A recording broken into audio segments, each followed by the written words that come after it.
Because Kelly was there until January 16th. Yeah. Physically in the office. And she's still getting paid. And see, and I know this for a fact too. We were paying her $2,000 every 2 weeks to be a consultant. Then when I went in the hospital, they not only paid her the $2,000 a week to be a consultant, they paid her, she came home and was making my salary. Who's this person? Kelly Rochford, What is she? she was the town administrator from the time I went to work there until January of last year. So this guy So told me Colton, because she moved to, she got people. That's a lot of money. when I went in the hospital, she went from $2,000 every 2 weeks to $4,000. That's a lot of money. Plus, every time she came from New Mexico, Socorro, New Mexico to Fowler, they paid her mileage and from here to there and back, and it was $545. How often did she do that? About every week. That's a fucking lot of money. Now, my conspiracy theory brain, because Jason's made me a conspiracy theorist, was she sort of has to live it on the line. So he got this fantastic job in Socorro. He grew up in Socorro. But he's from the valley, his family's from the valley, but for some reason his dad had moved to Socorro. That's where he grew up. He got on in Socorro as the county administrator. He's in charge of everything in town. He's doing some fantastic things down there too. Like putting the inmates to work, having classes for him at college. He's doing some fantastic, and he's doing some fantastic things. You won't laugh, he did his daily job for more than a couple of years.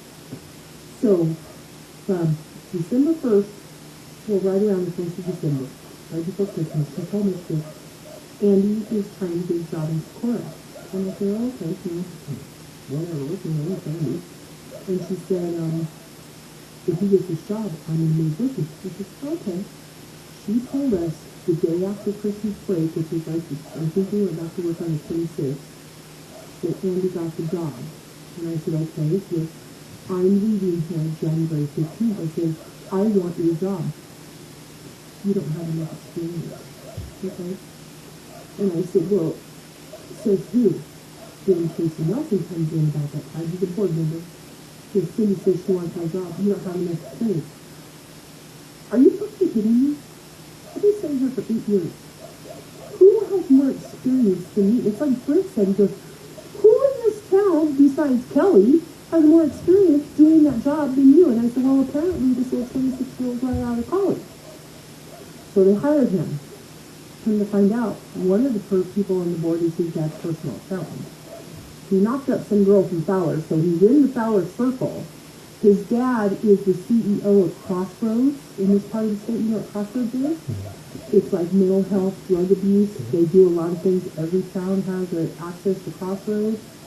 His dad's the CEO of Crossroads, so he's well known. His dad also used to be in a band that's based out of Fowler. They used to play at State Fair. I've seen him play before. I knew who his dad was. When he said his dad's name, I was like, I know Charlie. I know who that is. I know who Charlie Davis is.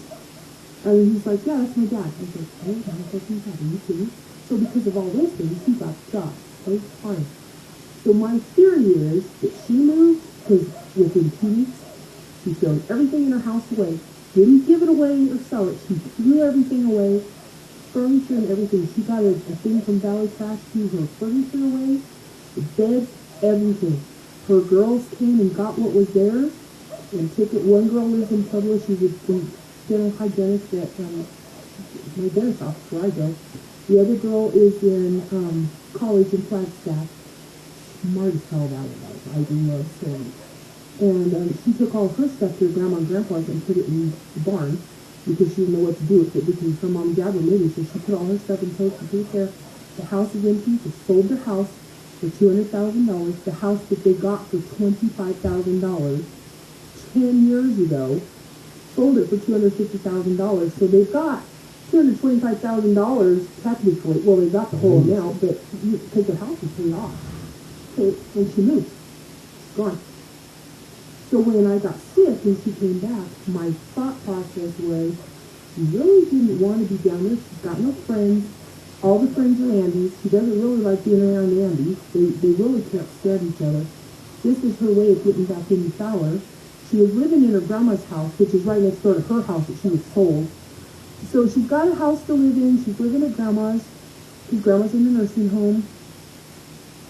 She just wanted the job back, and it just fell right. You know, perception, it fell right into place. She wanted her job back now. She's got a job back in. So she really didn't want to be in charge, but she knew how to do my job because she did my job when I was at Ordway. Do you consider this person honest? I want to say yes, but I'm not going to. Okay. Because the shit that I have heard since I have been sick, no. Okay. Now, if you had asked me this a year ago, I would have said absolutely. But it just seems like it just fell awful easy right into her hands. Like I have lined up. Yeah, like it's like the stars all aligned for her, and I got sick just at the right time. And she was like waiting, you know. But she's got all of the NCIC clearing and everything for the police department. She's got everything still. What if you hadn't gotten sick? But these problems, removing the problems from whatever these lists are medically to you related, you would know what If I hadn't gotten sick, I would still be struggling. But at the end of the year, I guarantee you everything would have been done. Just like it is every year. And you know, I would have just, I begged him to let me come in on Saturday. I like to work. I love to work. I love, and I offered to come in for free. And you don't have to put me on payroll. Well, I can't let you in this building because I don't trust you. What do you mean you don't trust me? I've been here forever. I'm offering to come in and not work to get caught up on these fucking deposits. Because they're taking me forever. You're obviously not going to help me. Obviously. See, Kelly used to help me. Kelly would get the deposit and she would go figure out all the bullshit. Because she always got there at like 6 in the morning. And so between 6 and 8, before I got there, she could figure this out. And then she'd hand it to me. All I had to do was put it in QuickBooks and deposit it. So it wasn't a problem when she left. It became a problem because then I had to set for 2 hours and figure each one of them out. And then I've got everything else to do. She didn't have anything else to do. She didn't have anything pending like I did because, you know, the administrators is kind of day by day.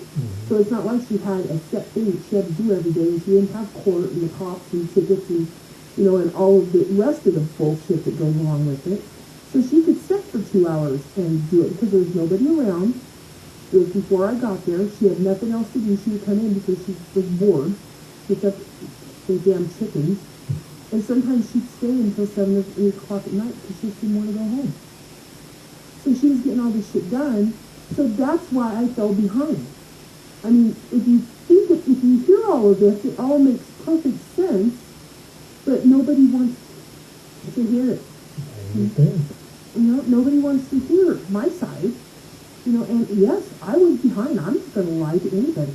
I was way behind. Because I was trying, like I told you, I was doing my job, his job, and Carolyn's job. You know, and plus I have the cops coming in. I would spend probably 2 hours a day just doing cop shit. You know, and that's not my job. My job is not to be the cop's boss. My job was not to recruit their police chief. But guess who did? It was me. I chased him for months. Because I worked with him out of prison. I knew who he was. And I know all the guys that he worked with in East. I worked with all of them. I mean, it's crazy, small world the cop scene is. But, you know, but I chased him for months. Every day I chased that guy. And finally convinced him. And now I'm sorry I did. Because it's terrible over there. I've heard from lots of people that the cop thing is just not working over there. Yeah. Well, this is like him. We're talking about the same guy. Will. The new head cop. Yeah, Will Tell. Yeah, she said he listens to her really well. And I'm sure he does. He's very fair, you know. I love the guy. I love Barkley. Barkley is real calm. He's a big dude. Big dude with beard. Looks meaner as shit. The most gentle person you ever saw. You know. Love him to death. I feel bad that I kind of recruited him a little bit too. You know, but that's not my job, but I did it. Well, it's part of the community. Because it's part of the community, because I thought, he would make a fantastic conference. Yeah. You know, and you couldn't tell it. You know, and